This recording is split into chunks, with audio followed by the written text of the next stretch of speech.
the desert of the real.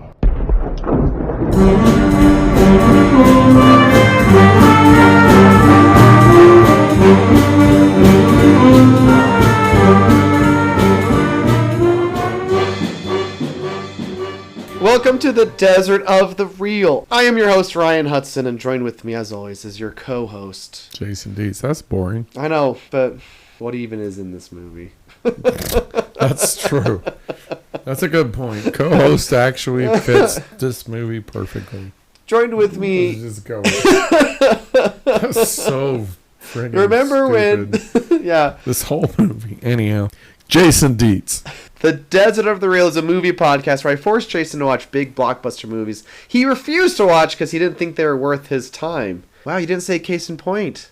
That's interesting. A case in point. I watched literally this entire movie on 1.5 speed to get it over with. That's what ruined it. No. Oh, okay. That's what it was. Yeah.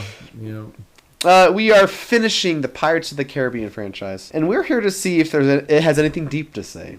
This one? Oh, yeah, like Dead Men Tell No Tales. Does it have anything deep to say, Dietz? Mm-hmm. We'll see. Okay. Hopefully you found something. Good. I'm what glad. I found anyway. We are two English language arts high school teachers with graduate degrees, and we attempt to use our academic training to dig deeply into films. We explore the creativity, philosophy, film studies, and ethics of our films and push you, the listener, to think critically about your entertainment. Yes. How is your entertainment affecting you? Shaping your worldview. Or what good is your entertainment giving to you? Because I don't know what this one's giving anyone. Me either, but there is entertainment out there that gives you good things. Yeah. We just don't frequently watch them for this podcast when Ryan's in charge of picking the movie. Here's the thing. I feel like, for one, I think it's nice for a listener to be like, I can see the next few movies coming out.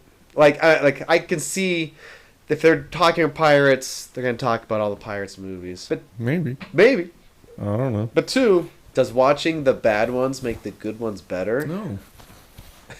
That was a softball question. No, I disagree. Lob that one over the plate. No, I don't disagree. I think it does make it better. Okay, why? Because the bad stuff in this movie is bad, but it's like, yeah, but at least I have 1, 2, and 3, which has a bunch of stuff I really like. Yeah.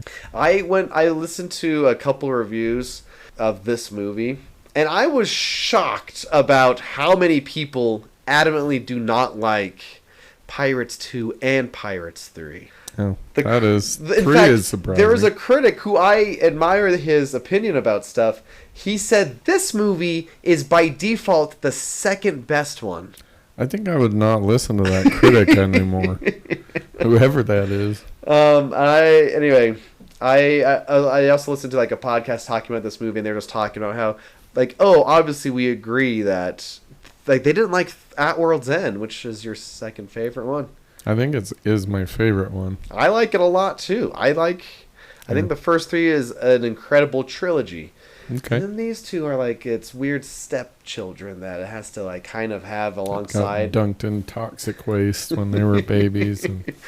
So we are going to share our reviews of this movie, pros and cons, and then we'll get into the philosophy, film studies. Pros? Okay. Here's my truth. Can I speak my truth about Pirates of the Caribbean? Ryan, I think that we have arrived at the moment where you can speak your truth. Finally, I've made it. After a year and a half of doing this podcast. My truth about Pirates of the Caribbean, Dead Men Tell No Tales, also known as Salazar's Revenge in other countries. Which makes much more sense. Yeah. But like I said, it's like it's an iconic line from the literally ride, blah, blah, blah. Every movie in this franchise has dead men telling tales. That is a great point, Dietz. So Salazar's Revenge is what this should have been called. So it's an ironic title. Sure, we'll say that. I'll say this. I think the worst Pirates movie is On Stranger Tides, the fourth one. Okay. Penelope Cruz and Blackbeard.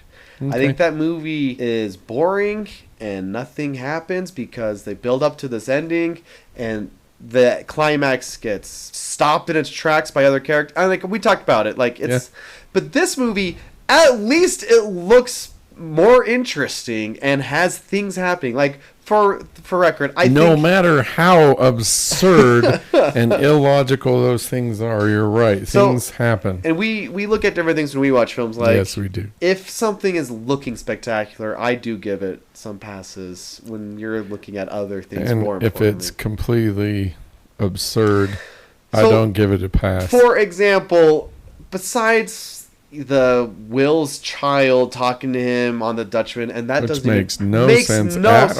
all. Like, it Yeah. doesn't make sense. Will's gonna stop, like, to giving up on the souls. I don't even. Yeah. That doesn't. No, yeah. Whatever. But then we're cutting to this ship chase where this ship is chasing another ship. I'm like, look! It looks like the ocean. It's bright. It looks. There's some. It's. I don't think they're real ships, but like at least it looks adventurous here. Okay. This ship Sure. chase. In fact, I actually kind of really like this movie until Jack comes in. So that includes the Salazar and his ghost guys killing all of this crew and like talking to the what's his name, Henry, in jail. It's like, do you know this pirate? Tell him I'm going to death will run through him. I'm liking this so far. Yeah. I'm having a good piratey time. Although the CGI is not good. I think it's like fine. Salazar does not look anyhow. Carry on. I think and that never For bothered me. 2017, I have one thing and 2 lines. Those are my pros. I like the last movie, a very big lack of fun Jack Sparrow vocabulary and lines. But he's not here. Like, he's not in this movie. No. In fact, this movie would be a lot better if the character Jack Sparrow was not in it. I agree, actually. It would have been, like, even if he came in at the end for, like, one scene, this movie would be significantly better without Jack Sparrow. Here's the thing. This is right where, without getting into, like, all the things that happened, Johnny Depp as a man is falling apart in real life. Oh, really? Allegedly, he would just show up late to this movie on set. He'd show up drunk. They'd have to wait hours for him to get to there, like on set. Apparently, it was one person's job to wait outside his house and let production know when the lights turn on and when they might expect him to come. Oh, wow. So, stuff like that. He apparently had an earpiece feeding him lines. Jack is like the worst part of this movie. I agree. But we'll get to cons in a little bit. I know it's a lot of things are ridiculous, but impossible. I was like specifically the guillotine thing. He's tied up. That is my one pro. It's spinning around, and then it like does it again. I'm like, this doesn't even make sense. But you know what? Yeah. I'm kind of having a fun time with that. I was too. Like, that whole scene is well done. And that's the one moment, I think, in the movie where Johnny Depp is actually doing a good job when he's arguing across the, like, courtyard or whatever with the lady. Yeah. I thought that was really clever. It was a lot of fun. And the guillotine, like, I can see a space in physics where that could happen. Yeah. And plus, it was just so clever. Like, it was just, what on earth kind of thing. So... yeah, I liked that part of this movie, and that's about it. Did you know there is a special cameo right before that happens? He's being carried by 2 army guys, and he stops to talk to someone. Do you know who that is? Albert Einstein. That is Sir Paul McCartney. Oh, really? Kind of being his uncle, allegedly, but going off with Sir in there. With Keith Richard. Yeah, he plays music so well, he was knighted, Deets. I agree. Anyway, I'm not taking anything away from Paul. Even though it's like, why would the guards let this pirate talk to him? I love all of the... It's like, I've been waiting for a beating, but the service is terrible. And it was like, have I told you the one about the skeleton and... I forget the stuff. Yes, many times. The skeleton walks into a bar. Orders a beer and a mop. One random guy in the distance. Yeah. Anyway, And like, okay, Jack Sparrow, like I said, is awful, and it feels like, even this is before AI, it feels like someone had AI look at all the Jack Sparrows and like tell this is how Jack Sparrow should be, because it's like a I don't know, a spoof of the character or something. Yeah.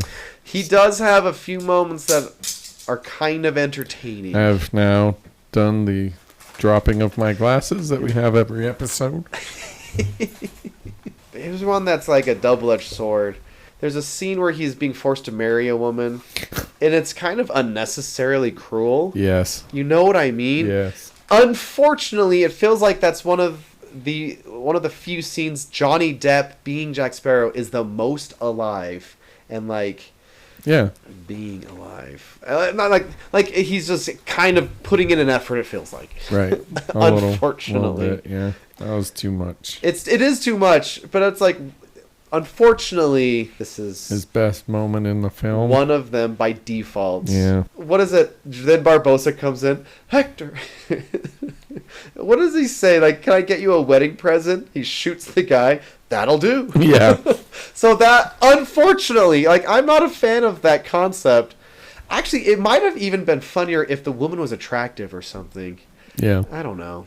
Wait, are we done with our pros already? Here's the thing. Music is musicy. It's better used than on Stranger Tides, but it's boring because it's just the themes from the previous films. Yep, dialed it in just like Johnny Depp. Mm-hmm. I actually kind of think the girl isn't horrible.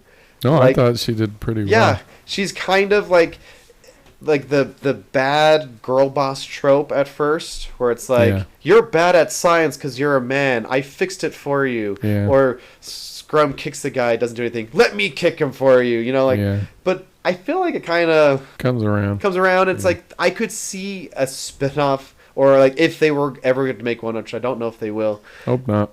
Not with these guys, at least. I could have seen, like, if this movie was more financially successful, focusing on like Henry and her. Or something, you know, maybe. The thing is, they originally were like, let's make 5 and 6 back to back. Did not happen. Johnny Depp was like, if I'm coming back, it's got to be a ending worth Jack Sparrow coming back, and that's obviously that's not this movie. No. Also, the writers, so they have one of the original writers and just a new guy. Like, the reason the first one was so successful was actually the comedy. It was more of a comedy. So that's why there's more silly bits in this one. Miss. Yeah, for the most part, yeah. Anyway, there was a plan at one point to have a Pirates of the Caribbean movie without Jack Sparrow. And the idea was, like, female pirates. Margot Robbie was allegedly tied to playing, like, the captain. Without Jack Sparrow. And believe it or not, fans didn't like the idea of a Pirates movie without Jack Sparrow. And then... Even after this one? Johnny Depp and Amber Heard had their whole trial thing, so it's like, we're not making another one with Johnny Depp. So plans that were scrapped. Jerry Bruckheimer, which has produced all of the movies, he has said that there is a script. He has said Johnny Depp has read the script. Nothing is confirmed at this point, but... there is whispers of another one after this. But we don't have to watch it because we're done with Pirates. And it doesn't exist at the moment. Well, even if it ever does, we don't have to watch it. If it is, whenever it does, we don't have to watch it. Thank you. That's on record for our fans. Yeah. I don't have a lot more pros. I disagree. I think the bad guys look kind of cool. The ghosts. Right, but it's... one of them's just a hand and a hat. Right, but it's just the same thing. So, like, the first movie, the fourth movie, and the fifth movie are all basically the same movie. Same plot, same things, same, like, bad guy type stuff going on, the same goals, the same... like, it's... So these three movies provide fodder for my argument. Yeah. That sequels are just rehashes. They're just remakes. I think it would be ridiculous to try this ever again without Gore Verbinski, the director of the first three. Yeah. Yeah.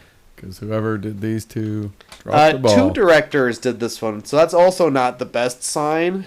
Oh, right. If you have Did the first half and the second half? I don't know how they do it. I don't know how. Anyhow, I Anyway. had 2 lines I liked. Go for it. Johnny Depp says, I once knew a Spaniard named something in Spanish. Yeah. That was a good line. And then, what's the first mate's name? Gibbs? Gibbs says, prepare to drown. That line made me laugh, actually. Just kind of out of pocket. Yeah. That's it. That's my whole pros. Good. Everything else in this movie is absurd. I have just several ideas how you could have made this better. Okay. Okay. The witch thing gets old very fast. Yeah. It's also ridiculous because there's a literal witch in this movie. Right. And the guy arresting the girl is talking to Right. the real life witch. Asking for help. Right. Yeah.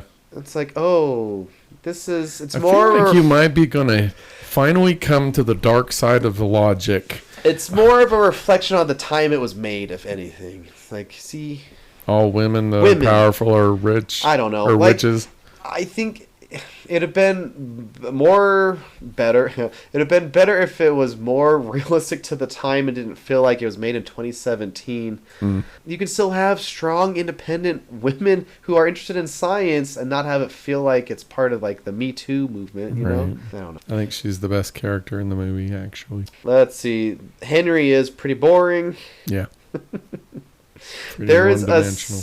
there's a sequence where you get a flashback of Salazar taking on 5 ships at once. That was cool. So it should be Doesn't cool. make sense, but it's No, cool. and here's a huge problem with this movie, and it's kind of like sometimes when movies are so much, we forget about like specific small details. Like it just washes over. Yeah. But like the thing is, him shooting and just taking on 5 ships at once could have or should have been incredible to watch. Right. You know? Like that's the stuff of legend.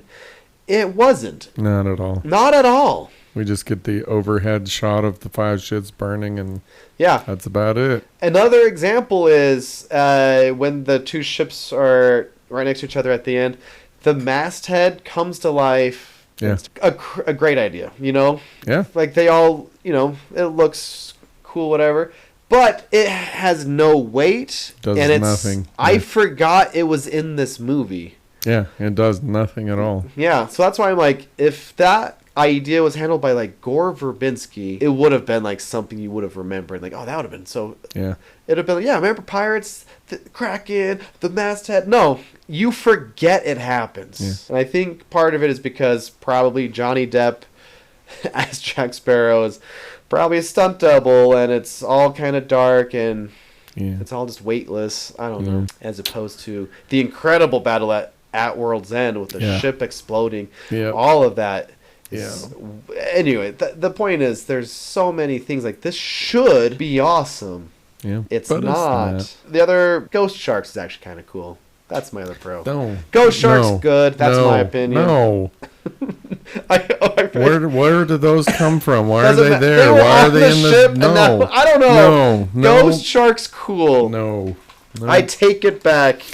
You can think they're cool, but you're wrong. I did write one line down. A line that made me chuckle is when they're in the rowboat and all the crew jump on the water and start running. How Jack Sparrow says, "How do they do that?" Gave me a good chuckle. But Cool. that was it, apparently. They retconned Jack's origin, basically. Right. And And a it- lot of other things, And actually. it's awful. Yes. Like, for one thing, Tia Dalma's like, does the compass you borrowed for me not work? But he gets it from this captain guy here For no reason. for no reason. Yeah. And then everyone on the ship listens to him for no reason.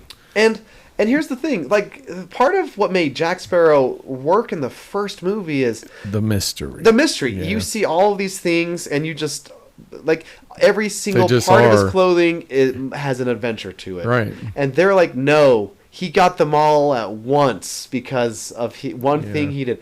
That is dumb, Yep. and it's dumb. Look at us agreeing on stuff for once. But all the retcon stuff is dumb. Yeah. Like the compass thing, the mythology behind the compass, the trident, like all of this stuff that would have logically appeared in prior movies. Like, if there actually was a dude like Salazar who had actually done that, people would remember that. They'd talk about it. Like, they'd fear him. No, he just, like, pops in. If there actually was a trident that could cancel all curses, don't you think that would have shown up in the first movie? At least as some, well, we could try this. Barbossa and his first crew. Like, every single... No, but you don't understand, Deeds. Barbossa knows the stars and the curse so well. Right. He left a little book for his... That makes no sense. That is absurd. Never thought about that. Oh my gosh. Barbossa in the first movie. Right. I don't feel the warmth of a woman anymore. Right. Food has no taste. Right. That's such a good point. Oh. He's freaking got a tattoo on his arm of it. Did he get that? Just wait a second, Barbossa. Shouldn't you have tried that if you were? Whoever wrote this should never write anything else ever again. It's got terrible. Okay, remember in the Han Solo movie where it's like, "Who are you? I'm Han. What's your last name? I don't have one. Who are your people?" Yeah. That's the same thing as like he was like a little sparrow. Yeah. All right. No. Whatevs. Terrible. What else? I don't like all of... I don't think I ever like sexual innuendo jokes. But there was so much of it in this movie that it just kind of felt dirty or something. Yeah. I mean, it's been in all of them. Yeah. But it's like, they're like, well, we have all these leftover innuendos we didn't use in all the other movies. Let's just chuck them all in here at random places. I agree. The one time where it actually does kind of work is when Jack knows that she is Barbossa's daughter, and he's walking by, and he goes, "She's a horologist, by the way." Right. That's the one time it's actually kind of funny. Yeah. I don't know, Deeds. You're not wrong. They overdo it. So bad. I even wrote the undead sharks ? Good. Really? Go Sharks. Good. Okay. Yeah. Okay, and here's my problem though. Like, the whole vault thing is dumb, but no, it's beyond unfortunately dumb. I think it's kind of fun. Well, it makes in Fast and Furious 5, Fast 5, which is probably the best one, there's a scene where they have they're stealing a vault, and they have it hooked up to two cars, and it's like destroying, I think, Brazil. The whole country of Brazil. Okay. Or Rio, whatever. This scene does make Goodbye, Amazon rainforest. It does make that scene in comparison look like a masterpiece. But I can't deny it's kind of... Don't say it. It's not good. It's not believable. But it's the one set piece that actually feels set piecey in a way that... like, the whole water thing at the end... Yeah. Doesn't make sense. No, not at all. The pirate ship fight doesn't make sense. Yeah. Like, no, I think that's the one that... Welcome to the dark side, Ryan. Our movies need to make logical sense, even if they are, in the realm of whatever, unreality. Okay. Oh, here's my... And she says, no, my last name is Barbossa. No. What's your last name? No. Skywalker. Smythe or Smith or no. Smith with a Y. And they said that's an unusual last name. How would you know how it's spelled? Smith is not an unusual last name. It's the most common name in English. Okay. Here is my biggest... He didn't say Smith with a Y. Oh, that's an... Sorry, I interrupted you. I'm sorry. Oh, also... One star is missing? Really? Are you serious? Oh, look. The island is a map of the sky. Oh, look. One star is missing. Are you kidding me right now? Are you kidding me? No. Not even the wise men would have noticed. One star is missing out of this whole billions of stars. Okay.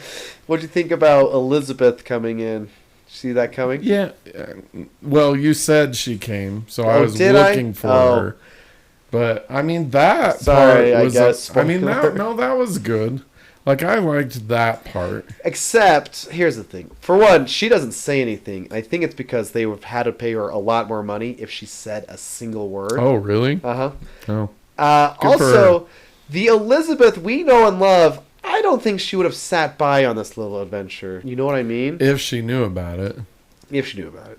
I don't know if it's fair. Is it... I mean, I don't know. I don't know either. Yeah. I agree. That part's crap too. I suppose. Everything's crap. Yeah, it is. I also like, I'll need to take control of his body. It's like, like there's making up rules and stuff. Yes. You know? All that retcon, all of that. Okay, here are my rewrites. Basically, everything in this movie sucks. The end. It's awful, and if you say this is the worst one, I don't say it's disagree the worst with you. I like it more than the other one, but okay. But if you don't like Dead Man's Chest and Outworld's End, let's go back and rewatch those. You know what I mean? Like, Is that the first one and the third one? That's the second and third. Oh, I don't. Yeah, I mean the second one is now retroactively pretty dang good. Yeah. This is the schlock that we get at the end. Here is my first rewrite. Okay. For one, why and how would the compass have anything to do with him? Anything. This is what it should have been. Okay. You go into this place, you're trapped in there forever. Whoever trapped you out, something can only release you, you know? Sure. Jack is supposed to be shown like at the bottom he's ever been. He's covered in mud and he's willing to give away the compass, whatever. Right. The idea is he's never been lower. Right. However, I don't think it's actually... It's because Jack Sparrow's not a real character in this. Right. If Jack looked hurt and looked sad, and if we felt like he was hurt and sad, it would have made more sense and been better if it was connected to him denouncing his piracy. Sure, yeah. You know what I mean? Yeah. Not the compass arbitrarily. Right. Well, he has given up who he is as a person. Yes. That would have been better. And he's gone to so much effort to keep that compass in the previous 4 movies that it just makes no sense at all. Also, he's given it away tons of times. He gave it to Will to give to Beckett. Right. He gave it to Elizabeth. He gave it to Gibbs in the last movie. But he's always had a plan to get it back. Okay, I guess that's the stipulation. Right. It's just dumb. Yeah, I agree. Because also, he says, he's covered in mud, he says, pirate's life. Also, he takes the last coin from the vault. He doesn't use that coin to buy the drink. Right. Whatever. He says pirate's life. He then says pirate's life to Barbossa near the end, but that doesn't mean anything at this point anymore. Right. Because Jack doesn't mean anything. He's not learning anything. Right. If he was learning a lesson, like if this movie wanted to be so bold, it would have had Jack facing alcoholism. You know what I mean? I ruined this again because of my problem with rum. Yeah. And that would have led, like, I'm not a pirate. Like, I mean, that's a stretch, I admit. But something like that would have made it way better. Yeah. It would have given Jack something to do, first of all. Right. Yeah. It would have asked Johnny Depp to do something, first of all. Second of all. Yeah. But that would have made... Because it's dumb. Yep. Anyway, those are my rewrites. Okay. It's more like I ideas, approve. I suppose. I approve. We get rid of the sharks. Sharks. Keep the sharks. In fact, get more sharks. Double the sharks. We get rid of Salazar's ship. No, I like the entirely. ship. The ship was kind of cool. It eats other ships. On what planet would that ship exist? What it's a ghost ship. Rules of physics would that ship exist? It's a ghost ship. But it's not, because it eats other ships. Don't question the physics of the ghost ship. No, that ship is not even physically possible. Anyhow, whatever. Screw this movie. All right. Are we done? With the episode? Yeah. Welcome. Thanks, everyone. Okay. So, philosophically, all that I could come up with, for this movie is, shouldn't we be rooting for Salazar? Because he's the good guy. He's the guy that goes out, takes out the pirates, restores law and order. I feel like we should be rooting for Salazar. You're not... Well, I don't know. It's kind of like... Because we've mentioned how the pirates, they're not like real pirates. Because real pirates do awful things and should be arrested in history and so stuff. do these guys off screen. Off screen, they're more like, let's just steal and... I don't know. Because they kind of symbolize more so in this franchise free will, I suppose. Yeah. So in that regard, Salazar is, you can't do what you want. You chose something freedom, and I'm taking that away from you. Okay. I don't know. But he sees himself as, let me clean the seas. Yeah, and he did. He does. I mean, even if what you're saying is right, all of the pirates in this franchise are dirty. They don't contribute to society. They don't do anything positive. They're completely self-centered, self-interested. Sounds good. Let's clean them up. Yeah. But I mean, admittedly, I guess the reason why Salazar's a bad guy is because he was ruthless about it. He didn't arrest anyone. He just like ate an apple while he was doing it. Yeah.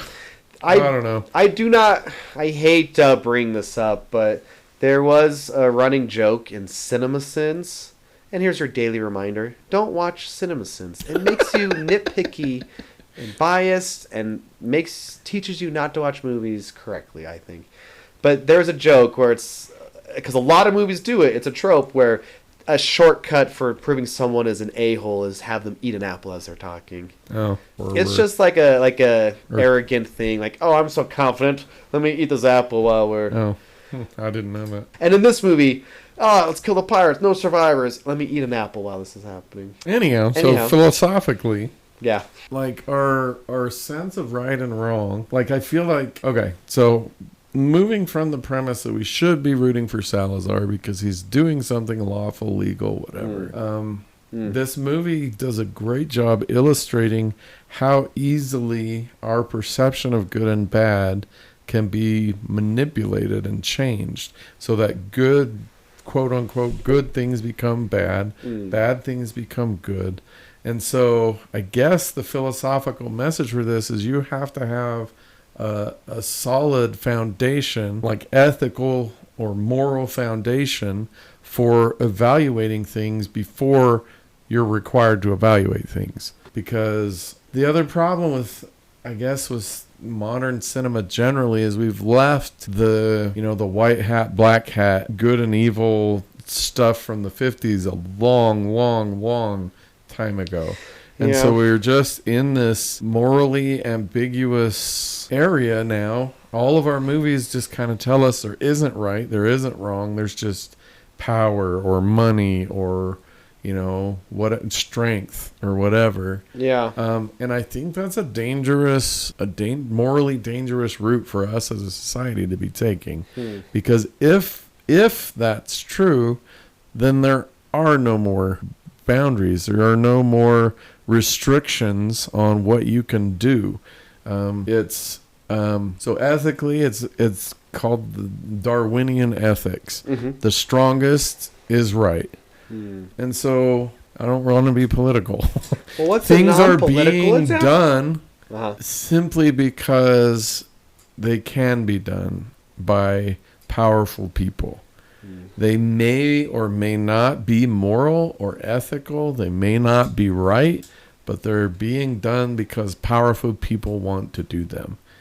And I think as a society, we are allowing that because we no longer are, as a whole, as a society, we no longer have a firm understanding of what is right and what is wrong, or what we will allow to happen and what we won't. That's been eroded. And I don't want to point fingers, but cinema generally has played a big part in the erosion of that.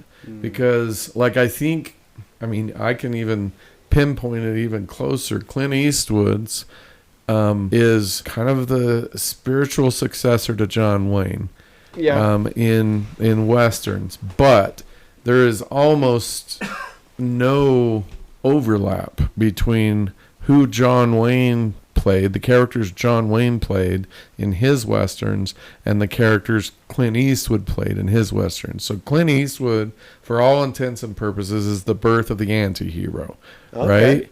He is like, well, Dirty Harry's not a, I'm trying to think of the Pale Rider. I don't know what came first, but Clint Eastwood, as a quote-unquote law man, does atrocious things in the name of enforcing the law.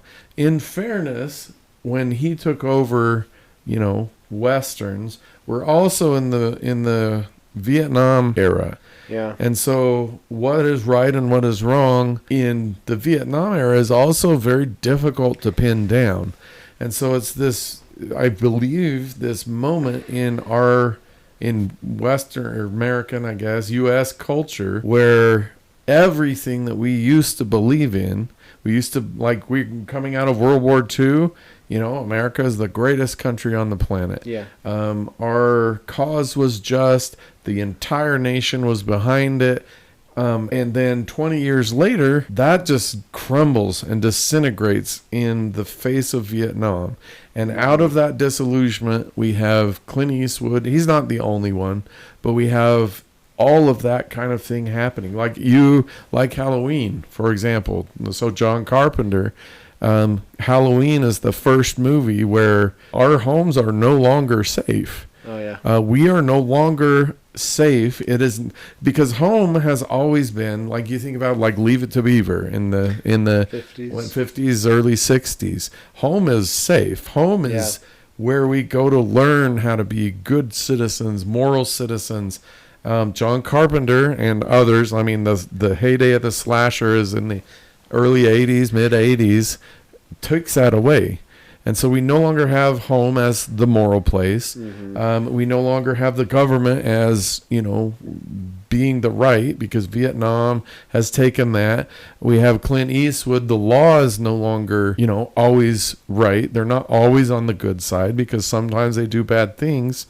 And so starting then, right there, we even have Woodstock and the whole free love movement.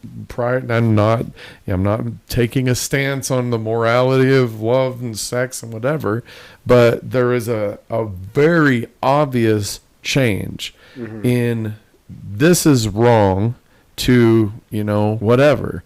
And so every single moral foundation that we had has been taken from us by the government, by, music, by entertainment of all sorts. And so coming out of that in the 80s and the 90s, we're becoming increasingly moralist. Like increasingly, we don't have an ethical place to hook ourselves into and say, this I will not do. Yeah. And so, ethical Darwinism is now kind of where we're at as a society. If you can do it, it's right, because you have the strength, the power, the will, the money, the whatever it is. You can. I'm tirading, but keep going. All right. Anyhow, so we can look at over and over and over in the last decade. And even into the 90s, we have the government bailing out massive corporations which have done terrible things. They've done immoral, unethical things with their money, and the government is bailing them out because, the phrases are too big to fail. Like, we need them. What is that? What is that? That is communicating, if you are powerful enough to sidestep the law, to steal money, to embezzle crap, that's okay. We're good with that. We will bail you out and you can go live in the Bahamas for the rest of your life. Mm-hmm. So we have to, I'll just finish the tirade, then we can move on. We have to, as a society, if we want to continue being a society, reattach ourselves to a sense of what is right and a sense of what is wrong. Because if we continue down this path, society disintegrates. There is no way that society continues to function when nothing is wrong. and everything can be excused with money or power or strength or whatever.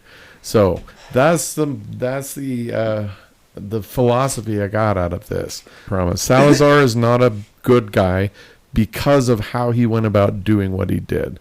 For whatever reason, the pirates are good guys because, as far as we know, they didn't do anything as atrocious as that. Although they randomly shoot people all the time. But somehow Salazar is our bad guy. So anyhow, there you go. That's my tirade. You made me think about a lot of things. Because I don't think it's possible for our media to course correct itself. Like, here's. I mean, we've talked about the Hays Code a little bit, but a quick reminder is in the 30s to 40s, then 50s and 60s, there is literally the Hays Code, which said movies that are made in this industry need to follow these rules. Right. But little did they know, then people like started to want different movies, maybe more complicated villains or something. But then like the argument though is, but in real life there's always going to be bad guys. Just because it was Leave It to Beaver time in real life doesn't mean like there wasn't awful things happening in societies and stuff. Sure. I feel like though it was like a rubber band break when like the Hays Code was dropped. For sure. Because, you know, up and coming directors or seeing foreign films that were just made differently. Yeah. Oh, yeah. They were interested in making stories that were just different than how they watched. And that's where, like you said, the slashers came in the 70s because all of a sudden the restrictions were off, basically. Yeah. I mean, if you look at 70s horror movies compared to like just a decade before, they are completely visceral. They are over the top. Like there's a movie called Zombie that is just, I haven't ever seen it, but I've read enough about it to know it is just like, oh my gosh, we can do whatever we want. Let's do every horrible thing we can think of in a movie. Because the problem is, we as teachers see this all the time. If you say don't do something, that's against the rules, it's going to be done, you know? Yeah. What? Yeah. That's what society felt like in the 60s, I suppose. Like, you can't do that. Oh, yeah? Screw you, I'm going to do it. Yeah. And that's not even just movies. That's like all of society in a way at the 60s. Right. But now, because I'm a millennial, you know. Sure. And I'm looking at the industry now, like, because it's hard to deny that 9/11 changed films. Like, we need movies that reflect how dark life is, because we all saw this as human beings on our TVs, and we all got angry or we're all upset.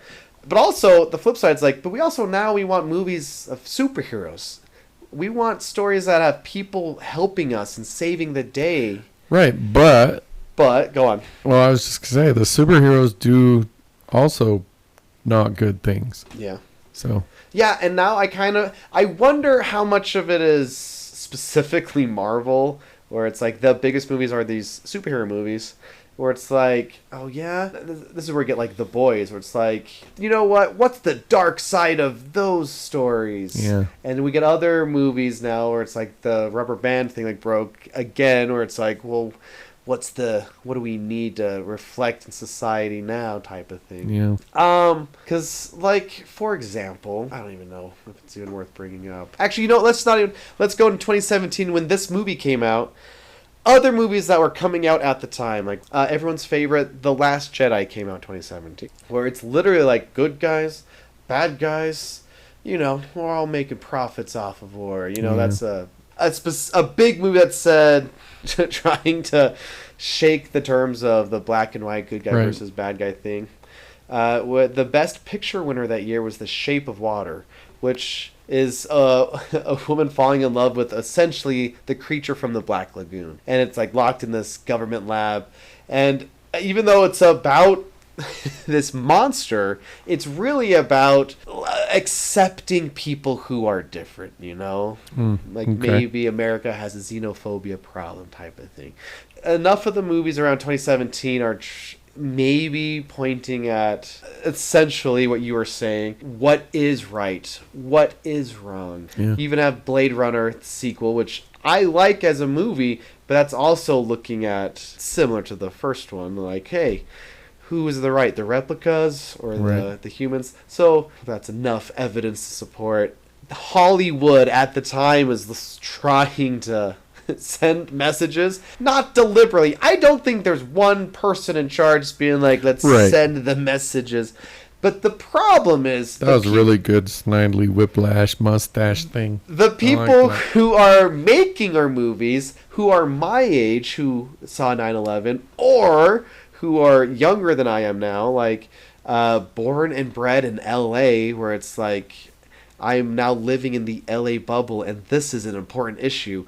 Not really important to a lot of other people outside of LA, but because I can write a movie and I can make a movie from my perspective of being in LA my whole life, it's like, well, that's what we're getting now. It's like we're getting stories from people who could finally have voices, and they are choosing to have these types of messages. I don't know. Yeah. Does that even make sense? Yes. I mean, from a certain respect, that's how it always has been. Right. Like it's a cycle of when I get to make a movie, it'll be something like this. Yeah. Yeah. I don't know. We don't seem to be cycling to, massively popular movies that are espousing being a decent human being. We just have these increasingly dark, disillusioned, there's no hope, there's no reason to fight, I don't know. And like it's not all like that. Like, well, you made me think of something, because you could maybe look at like the Oscars Best Picture winners as a reflection of this is where Academy society is. voted this. So for example, I just wanted to say in 2021 Coda wins Best Picture. Coda being Child of Deaf Adults, where it's about a girl whose parents are deaf and the struggles that bring, and like she's trying to be a teenager and take care of things. I love Coda. I never heard of it. It's on Apple. I mean, you should watch it. I think it's PG-13. Coda got crapped on because people are like, this is like the Disney Channel of Best Picture winners. What's wrong with that? Exactly. And it's a beautiful movie that literally anyone could watch, especially families could watch this one, know? Yeah, it's just struggling to find your place, but it's also very much pro-family. Like, they love each other as a family. They want to support her, but she wants to be a singer. They can't hear her sing. And it's, there's drama there. But then you have Everything Everywhere All at Once, which I would say is literally like, hey, kids who grew up with the internet. I bring this movie up a lot. I apologize. It's a great movie. But its core message is like, it doesn't matter how bad life is. It's okay. Like you can find joy where you're at. You can find joy where you're at. And then it gets tricky where Oppenheimer's next. Because it's kind of like, are we doomed? Like, the building of the nuclear bomb, has that doomed us as a society? So it's kind of bleak, but it's also kind of like poignant in a way where maybe we should think about. So maybe we're correcting a little bit. No, because freaking Anora wins next. I hate this movie. And I don't... Never heard of it. Good. Don't ever watch it. Because... and I don't know how many people are watching. The fact that this one... anyway... It's about... If we're doing the rubber band metaphor, it's kind of like the rubber band zombie. Oh, you had Coda a few years ago? Well, here's another type of teenage girl. I think she's in her 20s, though. And she's like a stripper. And she... like... gets in this relationship with a rich young person, blah blah blah. It's very exploitative. It's definitely not pro-feminist, which even though that's what they're saying, it's like the voice for the sex workers. Like this, I don't think that's doing that. Like movie, the message you say is happening is not happening. Yada yada yada. We're not heading. But you could find good examples. Yeah. I suppose that was my point the whole time. It's not a roundabout way to say it. We just have to find them. You have to find them. And we found Coda a few years ago. That's good. And a lot of critics hate that. And it makes me happy that they hate that. But they gave us freaking Anora a few years after that. And what are we doing? What are we doing as a society? I don't know. We need a bunch of individuals to decide what's right and wrong.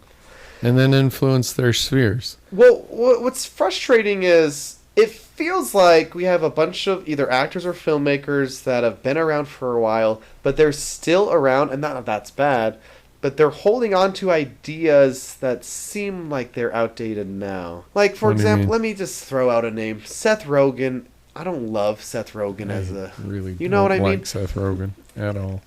He's in some movies I like, you know? But he is now... I can't think of a single Seth Rogen movie I like. He started out, like, and his movies are often stoner movies or have a lot of potty humor. He is now behind a lot of series now. He is a producer on a lot of stuff. So that's what I mean. Like, you'll have a guy like Seth Rogen as my example, and he's spearheading lots of things being made that's might not be the best. I'm not even having one in specific, you know? I saw that he's trying to get a Muppets reboot going, and I'm like, can that be any good? What? Where Kermit's a stoner and no, Miss Piggy's a stripper and it's not that it's not even like I like some of his shows, but that's just my example of what's kind of happening. Actually, you know what? What? I brought a film studies. Guess what? I have a new lens. Deeds. I don't like new lenses. Okay, so it's kind of branching off of auteur theory here, where instead of being a person as the author, it's kind of studio as the author. Okay. But I found out you can definitely have franchise theory, which is kind of perfect for our podcast. Yeah. So, franchise theory analyzes films not as standalone works, but as a part of an ongoing media industrial system. That's what the basic definition is. You prioritizes profit, brand continuity, audience retention, and transmedia storytelling over other things. Like morals and logic. Like good writing. Yeah, good writing.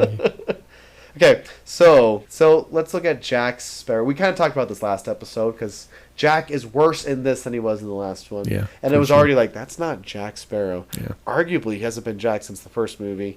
Like, even though people were saying they're a little tired of Jack Sparrow's shtick in the last movie, let's double down on that. We need him because he's our brand. Right.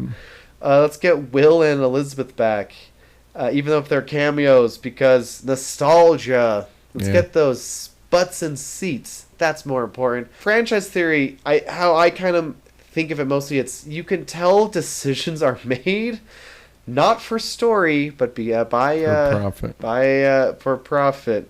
Yeah. And it's like, let's set up spin-offs. Let's set up sequels.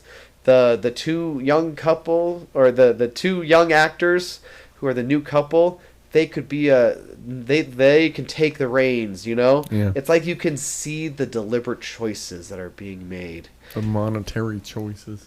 This says world building versus standalone coherence, so that's what I mean.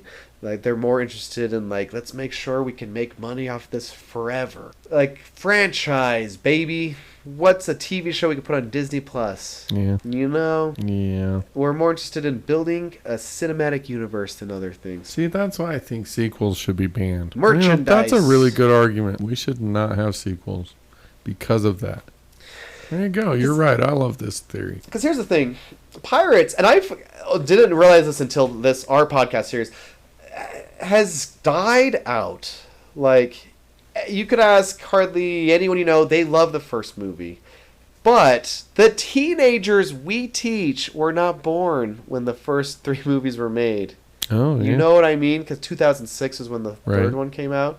Maybe 7, but the teenagers who are about to go out into the world, this might not be part of their childhood anymore. And that's now going to be similar with Marvel and, you know, like Star Wars and stuff.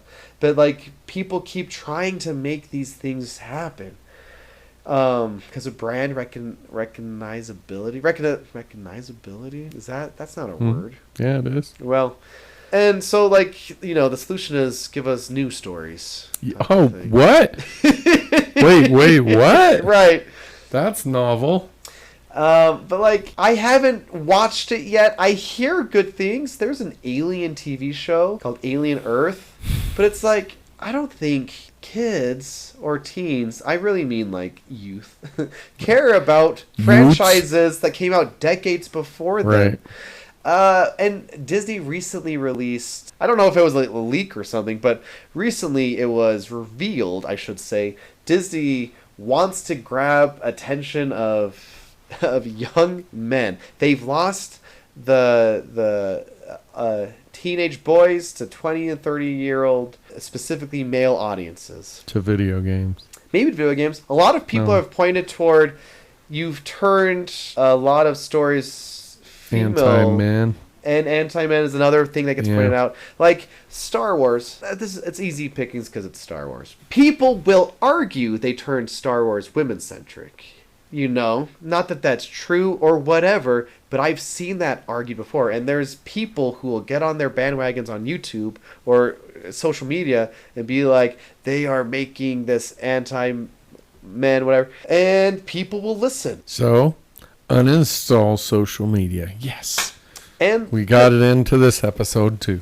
Right. I mean, it's, of course, we'll get to it. But like, because that's where all of that is coming from. Like, anyone can have a position. The more extreme it is, the more likely it is to show up. So yeah. I actually brought this up forever ago. Henry Jenkins' convergence culture. How the culture is converging with other types of culture, or specifically with movies. It's like franchises is trying to expand across platforms, like TV shows, interacting with, get on the trend, you know? I kid you not, I've not seen anyone talk about this, but in Moana 2, Moana does a dance, and my first thought was, they want that to be a TikTok dance. Yeah. I haven't seen it on TikTok. Or maybe a Fortnite it is. dance. Maybe it isn't. But I'm like, that's what's happening. That's crazy. It feels like Tinfoil Hattie is like, ugh, the Disney's out to get us. Because I don't think, like, if you put a specific director in a chair or whatever, like, oh, they're probably not. But I feel like they kind of are. But it's mostly through this lens. Like, it's the franchise. Like, how do we do this so money can happen? Right. You're making a movie, make sure you have a likable character that can be a mascot. Make sure you have this side thing happening so it can turn into a TV show. Right. That feels like that's definitely happening. Yeah, specific 100%. Notes from executives for the writers 100%. And directors. That's probably the most realistic way to happen, because I don't think, like, agenda is a trigger word, you know? I don't think there's an agenda. But, to make money? Absolutely. Oh, to make money. But no, like, let's target your kids. Let's target... How is there not? Well, no, like, I mean, like, I don't think there are people twirling mustaches about it. That's what I mean. Are there, dudes? Yeah. Okay, there's social conditioning, which is... Yes. How is that not mustache twirling? Okay. How can we manipulate this media to make the most amount of money? How is that not mustache twirling? It is. I was stepping away from money and more like, are movies targeting people to get specific things? Agended. You don't think that's happening? I do, Deeds, but like, if you... I think so. I mean, Seth Rogen's a great example. I think he has a definite agenda. If you look at every single one of his movies, he wants people to, you know, live free, whatever, and there are no rules. There are no just do whatever you want to do. Yeah. Kind of a life. And I think there are definitely agenda-driven executives. Probably most of them, if not all of them. What's interesting in society, and this is an ongoing development, and we're just going to be observers here, it does seem there does seem to be a pretty strong push, like, for Christian values in society. Yeah. Especially because of recent events. You know what I mean? I have mentioned before, when it comes to, like, the necessity of sex scenes, teenagers are the ones that are saying, we actually don't want this. Right, because they're stupid and out of place, and but the people, they don't serve the plot, they don't advance the characters, they're just there. And that's maybe what I was thinking about when I was saying people who have been in the industry for so long. It's like, what are you talking about? You We have to have sex scenes in movies. You want the Hays Code back? Yeah. No. Yeah. Hays Code has some things we no. don't agree, but we think this, though. Yeah. And so franchise, this was the perfect movie for the franchise theory because this one is definitely the most run by a committee one. Yeah. Like, Dead Man's Chest and At World's End is so successful because I think it's pretty clear Disney said, Gore, do whatever you want with those ones. Right. You gave us Pirates of the Caribbean, and it was so successful, we trust you.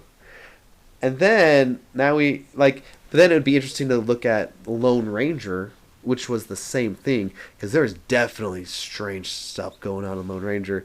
And that was a huge bomb. But I think Disney was trusting Gore Verbinski. Like, you Pirates trilogy, $4 billion, do it again with another one. Ooh, a big bomb. Never mind. Actually, I just saw this yesterday. There is an actor who's been in Marvel movies, and he was just in the recent James Gunn Superman movie, and he was like, James Gunn wrote all of Superman. Like, that's a James Gunn thing. Marvel, it's more like, here is what we need to do from a team of Marvel, Like, even though Kevin Feige's not the director, you got to make Kevin Feige happy, or you got to listen to what he says type of thing. But there's been success in those movies. In the formula? I guess. So, yeah, Pirates. So it seems like all franchises fizzle out. Maybe. And so, well, I mean, every one that we've looked at has done that with, I suppose, the exception. No, because The Hobbit was made after. Yep. Yeah, so they all just fizzle out. They all end up leaving us with a bad taste in our mouths. Yeah. I wonder how long we're going to continue supporting them with that knowledge. It's all, and I mentioned this earlier though, but the other problem is with trying something new is people might not want to see it. And it's like, right, but when did we stop creating? I know. But then again, this year, a movie that I liked a lot, Weapons, came out. And that's an original story, original everything. And I think part of its success was like, hey, what's going on in that movie? I want to go find out. Right. It's creativity. But then again, also this year, 28 Years Later came out. Which is not creative because it's another other. But the problem is 28 Years Later is kind of amazing. You say that about movies are not. It made me emotional. I was surprised by that. I don't know. I've only ever seen 28 Days Later, which I didn't think was that good. There are much better zombie movies than that, but anyhow. I don't know. So there's two examples that are different because one's original, one's got franchise recognizability. There's that word. Yeah. Is that a real word? It is. Anyway, so I don't know. It seems there's not a winning formula, or else they'd do it all the time. I don't agree with that. I know, but. Because if the goal is to make money, that's the only explanation I can come up with for franchises. Because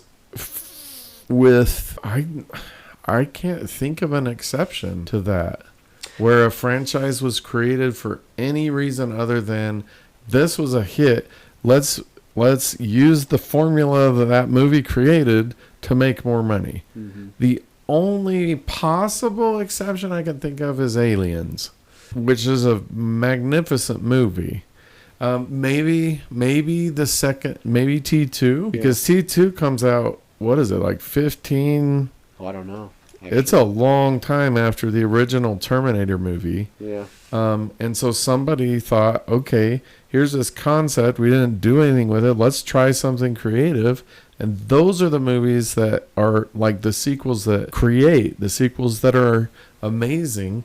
I don't know how we get back to that. Money is overrated. I'm going to say that.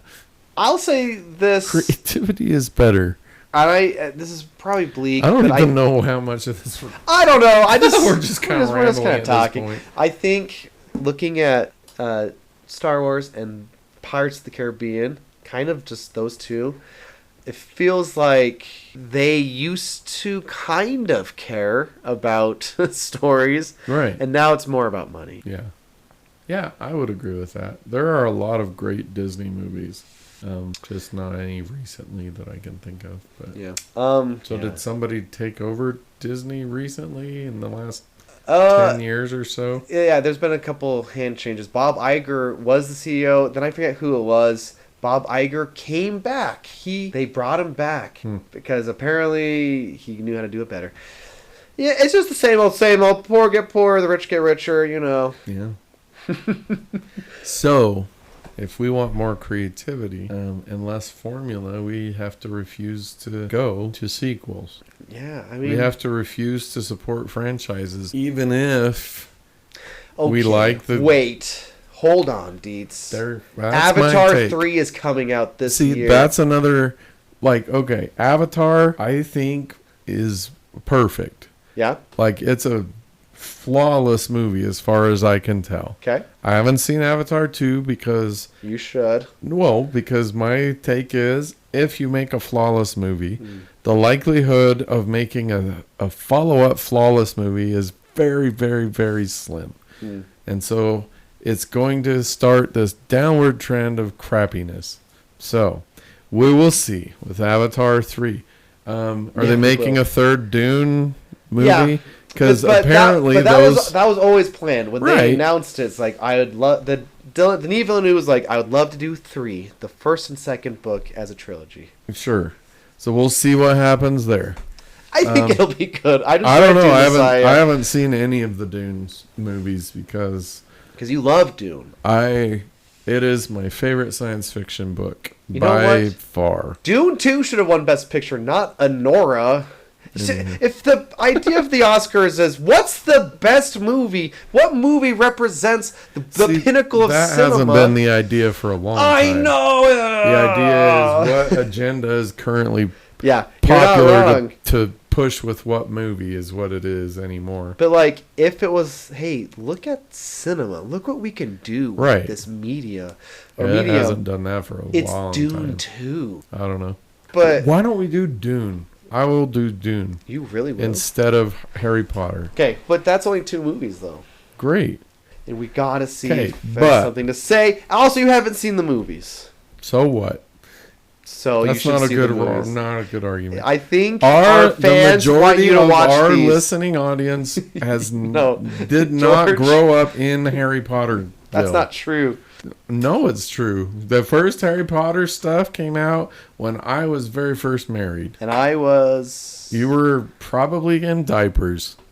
I was in 1st grade. Right. So the majority of our listening audience doesn't give a crap about Harry Potter. I might disagree about that, but... Well, let's just operate on the assumption that's true. Here's my second argument.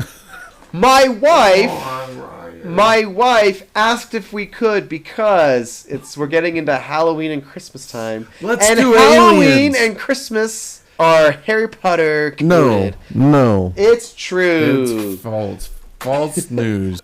Come on, compromise with me and do it my way. Do it my way. We've done it your way for a year and a half. This is the podcast way. Mini I need to read? franchise. Do I need to read the introduction of our podcast?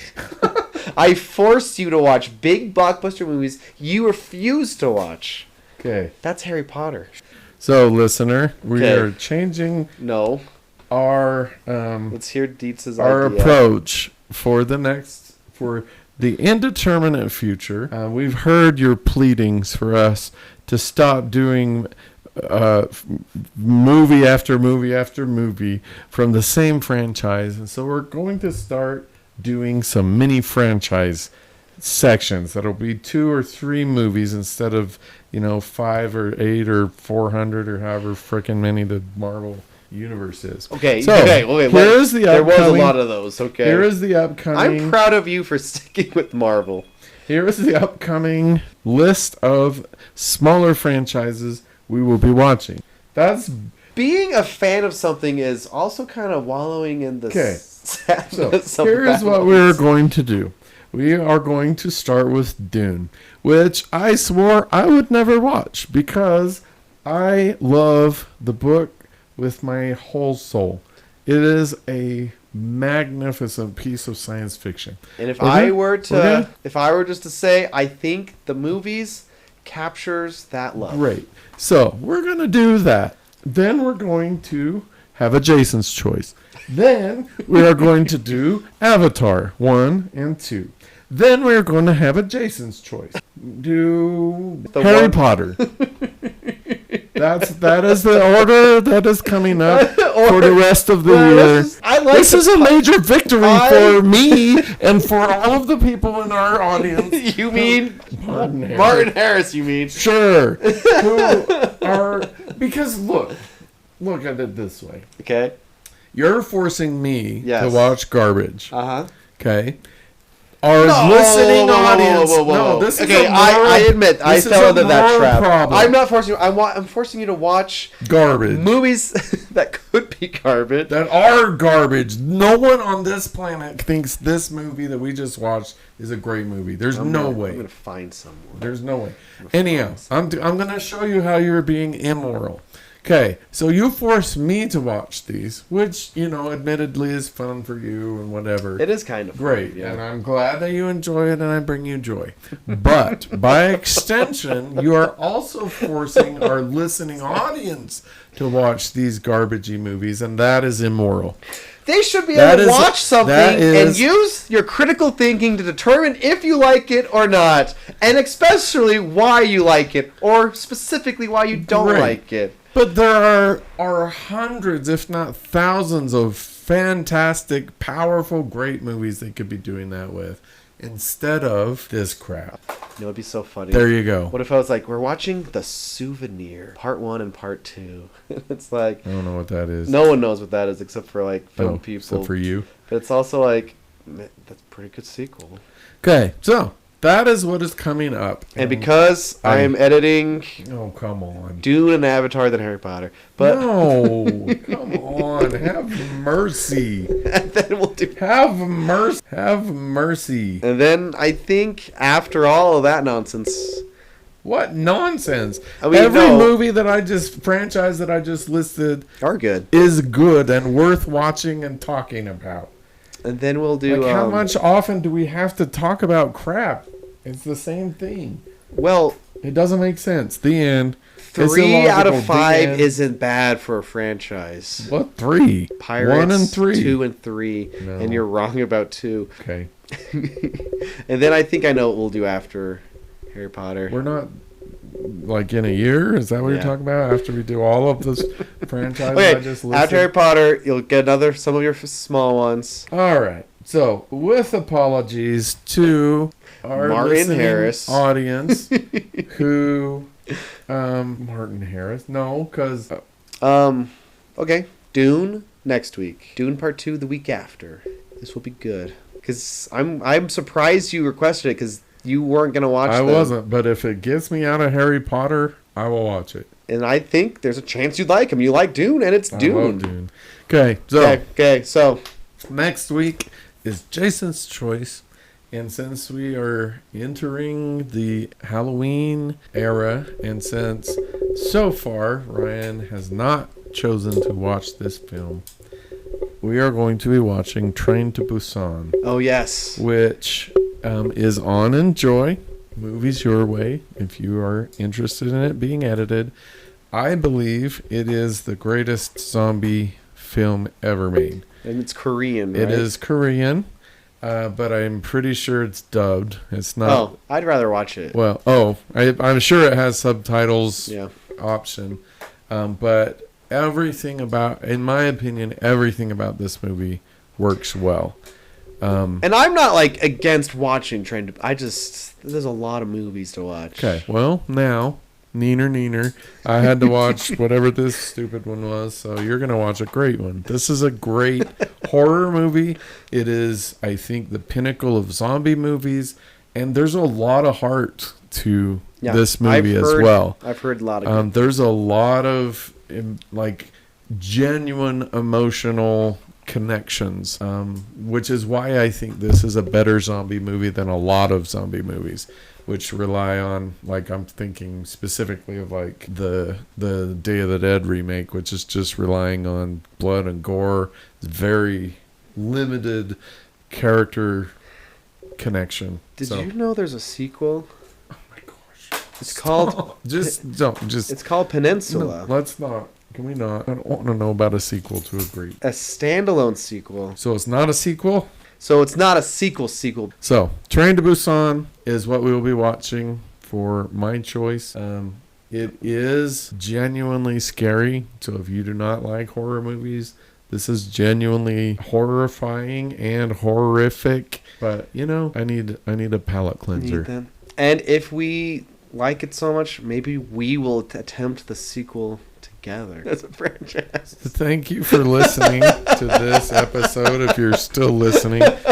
Well, hey, I'm good. So we are at a moment that I have long waited for, where we are going to stop. This has been fun the entire time. And we're going to watch some good franchises for We have seen a lot of good stuff in these movies. Right, but the franchises I listed are good. Okay. We love you. We do. Thanks for listening. I'm sorry you had to watch this movie if you watched it. And we'll see you next week for Train to Busan. We're on the train. Bye.